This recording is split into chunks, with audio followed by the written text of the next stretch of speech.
Hey there, friends. Welcome to the Taking Your Next Step podcast from Collegians for Christ. Through each episode, we will journey together focusing on knowing what you believe and why you believe it. If you are eager, like I am, to strengthen your faith and take your next step now by joining us in today's episode. The question is, do unbelievers want to hear about the gospel? Do unbelievers, or those that are skeptics or agnostics, are they interested in having conversations about God, about Jesus, or faith?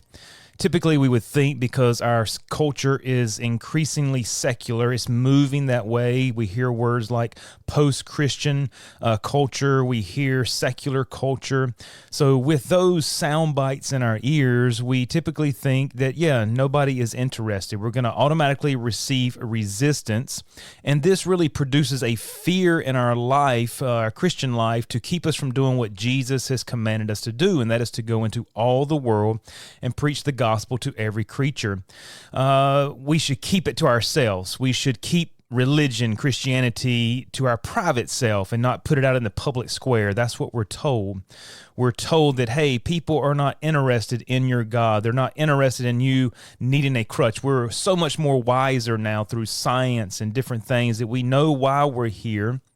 We know we're here through random processes, and there is no God. And so we know all these things. But you're still able, if you want to believe in the higher power in the air. You're allowed to believe in the big guy in the sky, however they want to refer to it. And so with that, we think that people do not want to hear about God, Jesus, or our faith.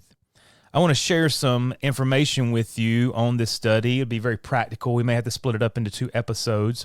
But I want to share with you some things that me and my wife have seen over the last couple years that we have not quite been able to put like our finger on it and maybe to word it tangibly.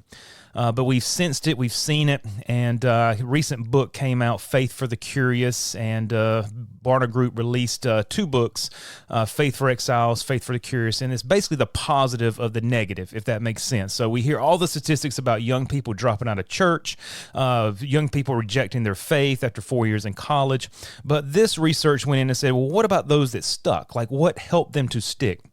And they went into a lot of research, and this new book comes out and begins to share light on the landscape of today, especially the younger generation, and it's this, that they are seekers.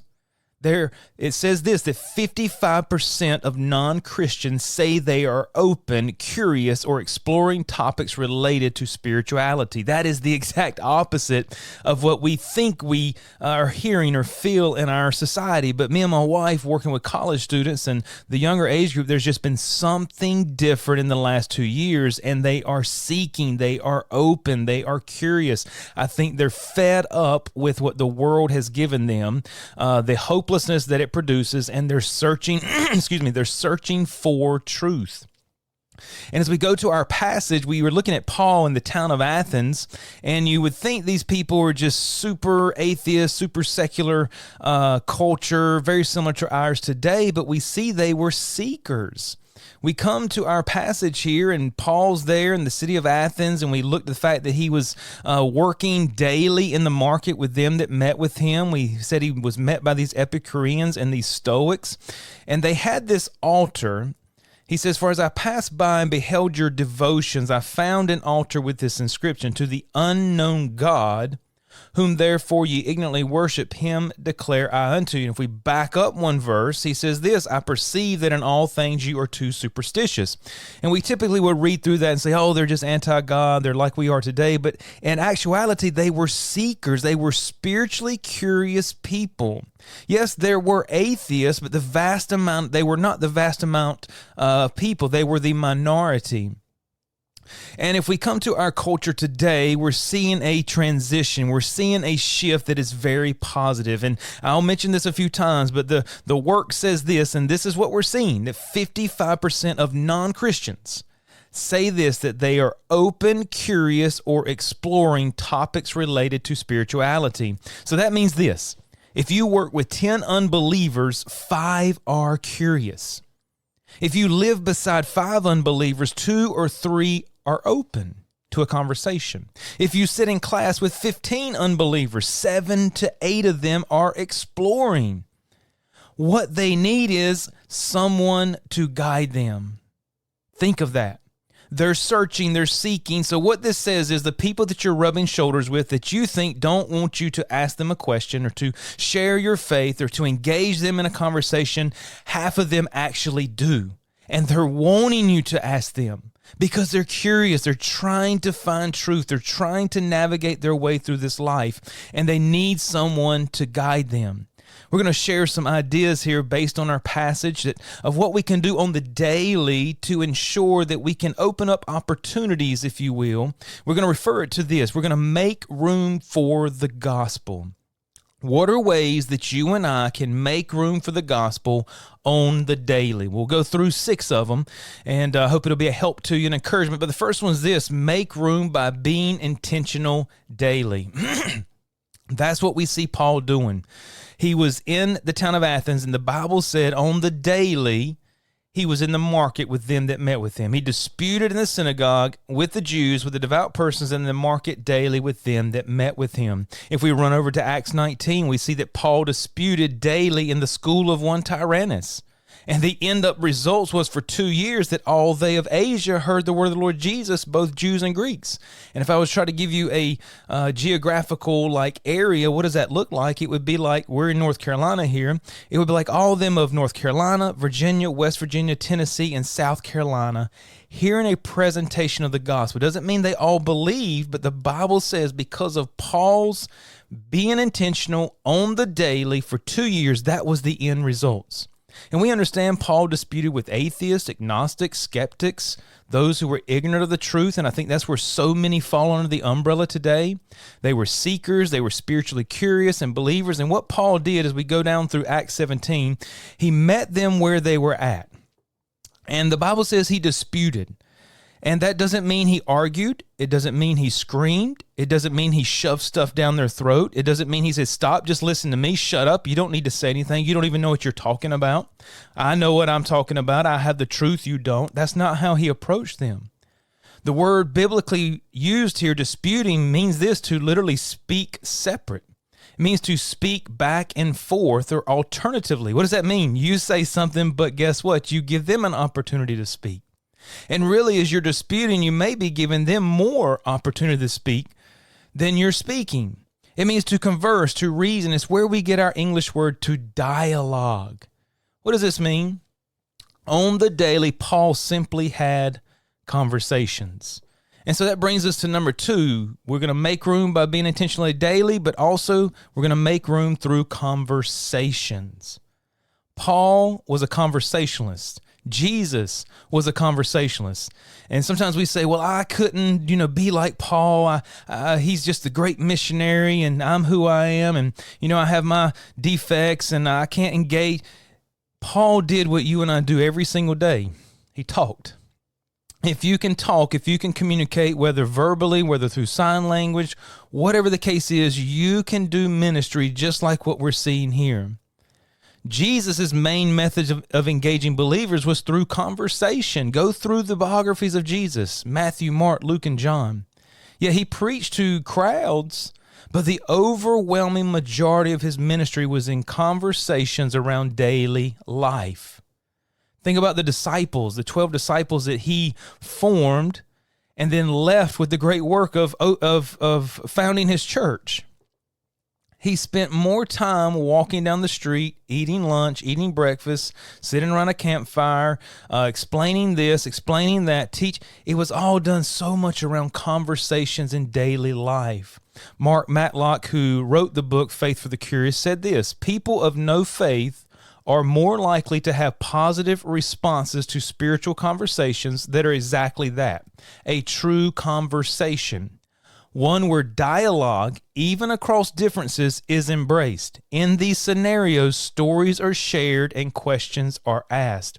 And the beauty about the ministry that God has allowed us to be a part of and gifted us, if you will, with this campus house that's open for students to come in and out during the day, set up much like a coffee shop. We're there, we're interacting, we're holding Bible studies, we're answering questions, discipleship, all that's going on. But what it's doing, it is a place that has created opportunities for conversation to occur. And many times we want to share the gospel, we want to tell everyone, but we have to stop a little bit and understand where our culture is at and understand they want to engage in conversations. True conversation means you will listen. Where dialogue, even across differences, it doesn't mean you have to agree, but you got to hear them out and they need to hear you out. And that is embraced. That's what they're looking for. And when they find places like that, they are drawn to it. And when they find places like that, they will listen. And when they find places like that, guess what? Their hearts are impacted and they will find the truth and they will find Jesus and they will go from there and grow. So let me give you some ideas here as we think about conversations. How can we easily engage people? Your coworker, your neighbor, maybe a stranger you meet, somebody that you constantly, a waiter, your coffee barista person, whatever it is. I'm going to use the acronym SALT, and it may help you. Just remember SALT. Number one, S, start a conversation. You say, well, how do I engage? You have to start a conversation. Well, what are some good ways to do this? Show interest in someone. Ask questions. All right, care about others, find common ground, ask questions. If you already work with them, you already know a little bit about them, but just engage them in conversation. Show interest, and it's going to be different if this is a stranger versus somebody you work with or classmate or family member or whatever. So start a conversation, then letter A, ask questions. And do this, always ask open-ended questions. You will get so much more information and it gives them an opportunity to really share and open up. Try to stay away from questions that just give you a yes or no. Ask open-ended questions. Ask spiritual discovery questions. I'm going to go over those in just a moment because you say, how do I take this conversation and how do I flip it or how do I begin to engage them spiritually? We're going to ask some spiritual discovery questions. Man, always do this. Ask permission before sensitive questions. Meaning, do you mind if I ask you a question? And then if they give you permission, which every conversation I have, 99.9% of the time, I don't know that I've ever had anybody say no.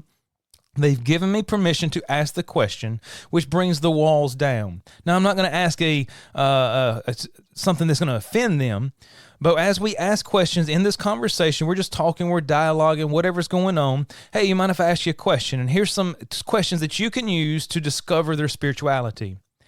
Can I pray for something for you?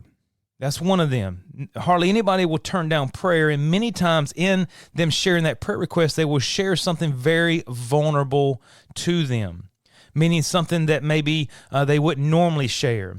But you can say, hey, can I pray for something for you? Another one is this. Have you ever felt that God was pursuing you?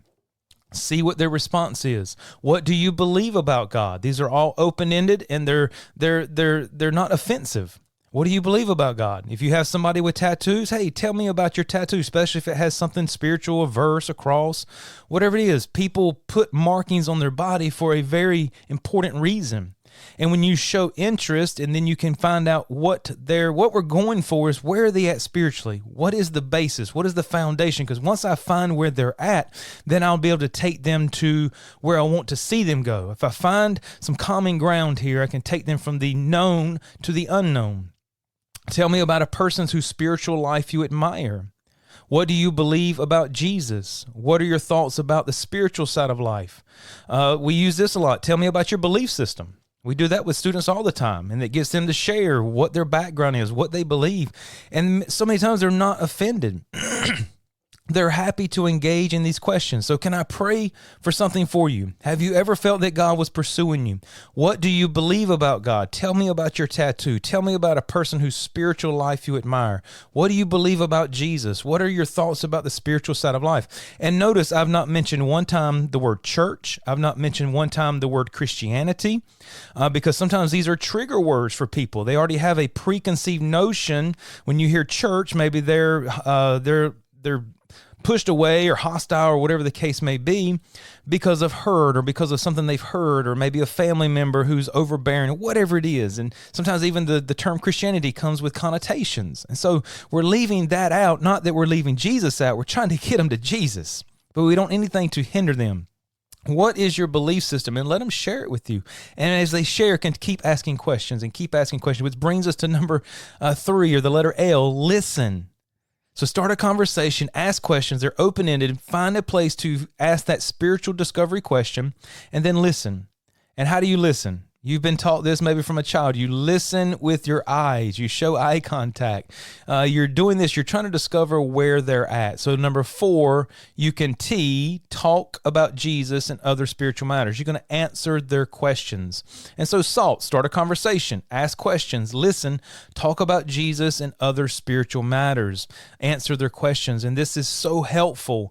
And you can do this with anybody. The beautiful thing about it is conversation goes 2 ways. So you don't have to. Sometimes we back up and we're trying to figure out, well, I'm scared because I may not have all the answers. This is somebody who, is not grown up in church. So they may have some big questions. But when we're conversating, it keeps us really off the hot seat. We're asking questions, asking open-ended questions. We're listening, we're engaging. And the first conversation, you may not get them to Jesus. You may be finding out where they're at. And then the next conversation, you find out a little bit more. You may find out what they're searching for, what the trigger factor is in their life, or whatever the case may be. As we go into our episode next week, we'll look at the idea of making room through hospitality, which is huge, building relationships and commending your audience and helping them in their spiritual pursuit. We'll look at those on our episode next week. Thank you for taking the time to listen. If this podcast has been helpful to you, please share it with a friend or subscribe to stay up to date on the latest episodes. You can connect with Collegians for Christ online for more information and resources at cfccampusministry.com.